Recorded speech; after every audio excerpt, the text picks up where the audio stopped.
we might have an explanation as to why the Jehovah Witness civilization never dies out. It could be that governments use this global society as a cover-up for their own secret experiments and military operations. The buildings at Warwick are designed like a prison camp with a guard at a front gate of the compound. They also have an expansive movie studios in the Warwick area, where they produce their videos and Bible dramas. They also have movie studios in remote areas like Australia, where there is a known military base called Pine Gap. Many residents around Pine Gap report on all kinds of unidentified flying objects taking off and landing there. A few people visiting the site over the past years state that there have been disappearances reported. People go on hikes and never return. In their remote Warwick location and a nearby facility, where they have their video and tech sites, is thick forestry areas. There have been locals reporting on strange creatures such as in Bigfoot sightings, rustling and engine sounds in the night, emanating from alleged secret military experiments in that whole area, inhabited by the JW civilization. In 2021,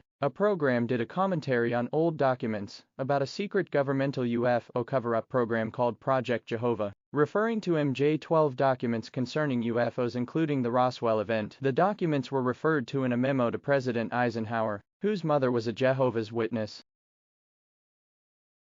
Taught in one way or another that the closer we got to the end of the church age, the worse would be the propaganda. Yeah. And I think it's getting really, really, really bad now. And share with you, if you will, about your article, the Project Jehovah, because I think one of the things that you did in there, which was very helpful, was talking about the history of the documents, the Majestic 12 documents and stuff.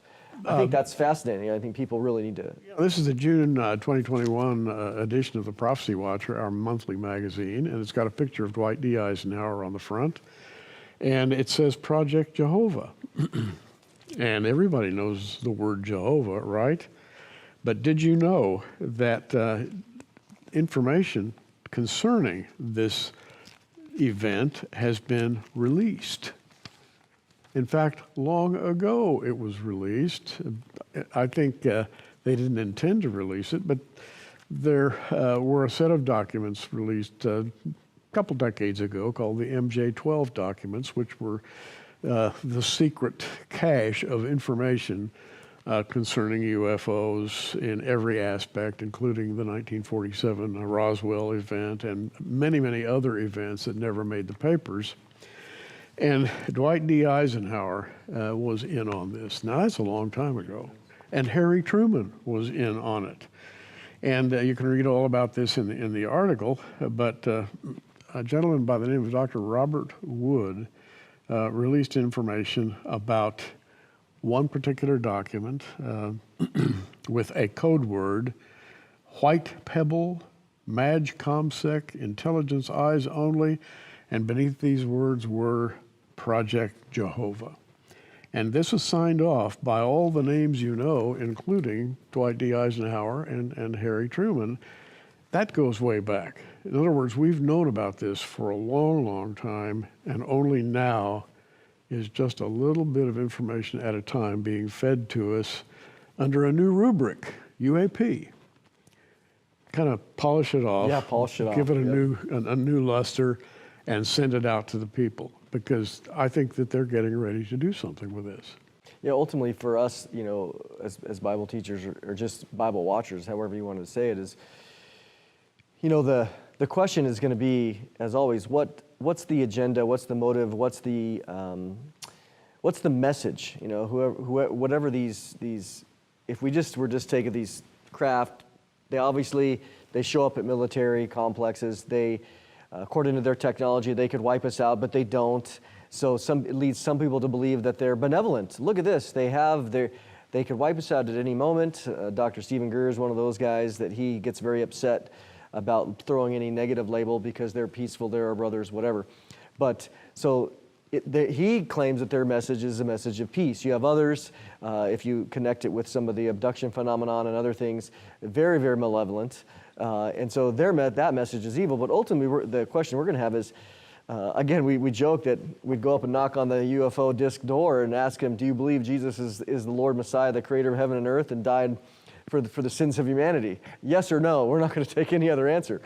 But they will have a message, because we know from the demonic realm, there is in 1 Timothy 4, doctrines of demons, which are meant, again, to deceive. So if anything, the question for us is, what is their agenda? What is their message? Yeah, and we've talked about this, and you know it's a passion of mine, go back to Job, where there's a convocation called by the Lord, Satan, and some of of his followers. Yep.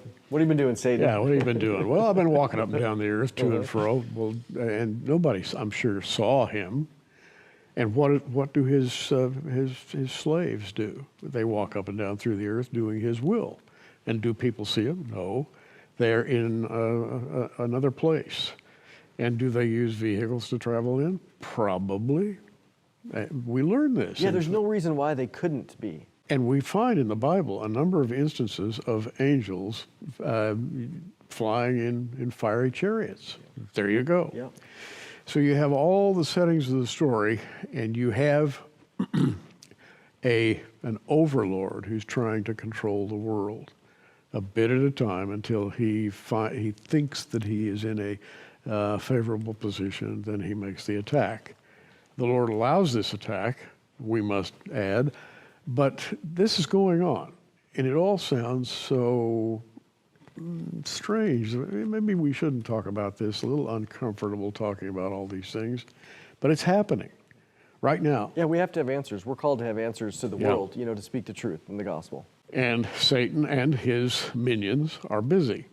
I'm absolutely convinced that, 3,500, 4,000 sightings a year of strange little illuminated vehicles flitting back and forth and landing, in the woods. And a couple of hunters say, "Frank, did you see something?"